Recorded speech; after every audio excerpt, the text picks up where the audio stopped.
बच्चों, आज की हमारी कहानी है पंछी की चाह।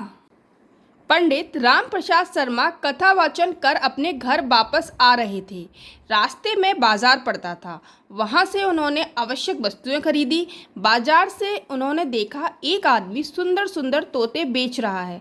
वे तोता बेचने वाले के पास गए और एक तोता खरीद लिया जो राम राम कहता था।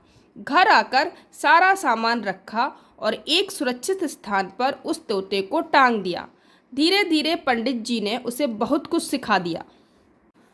कुछ ही दिनों में वह तोता बच्चों की तरह बातूनी हो गया। अनेक लोगों ने पंडित जी से वह तोता खरीदना चाहा, पर पंडित जी ने किसी को ना दिया। एक रात पंडित जी ने स्वप्न में देखा, तोता उनसे विनयपूर्वक कह रहा था, पंडित जी, आपने मुझे क्यों कैद कर रखा है? आप तो धार्मिक व्यक्ति हैं, फिर आप यह पाप क्यों कर रहे हैं? पंडित जी ने उसे समझाया, तुम मुझसे यह बात कर रहे हो जबकि मैं तुम्हें सुरक्षा दे रहा हूँ। क्या तुमने यही बात उस व्यक्ति से कही थी जिसने तुम्हें पकड़ा और बेच रहा था?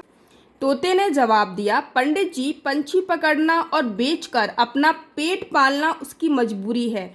वह यदि मेरी बात मानता तो फिर पंछी पकड़ता ही क्यों? फिर उसके परिवार का गुजारा कैसे होता? वह तो अपनी मजबूरी के कारण पंछी पकड़ता है, पर आपकी तो यह मजबूरी नहीं। फिर आपने क्यों मुझे कैद कर रखा है? मैं तो आपके मनोरंजन का साधन मात्र बनकर रह गया हूँ। पंडित जी ने उसे फिर समझाया, मैं तुम्हें इसी समय स्वतंत्र कर देता हूँ। मैं तुम्हें अपने मनोरंजन के लिए नहीं रखा है, पर यदि कोई पंछी तुम्हें मार डालेगा तो मुझे बेहद दुख होगा।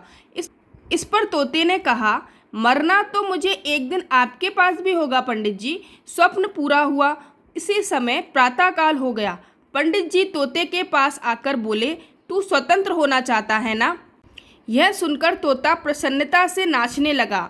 पंडित जी ने दुखी मन से उसे आज़ाद कर दिया। देखते ही देखते वह तोता हवा से बातें करने लगा।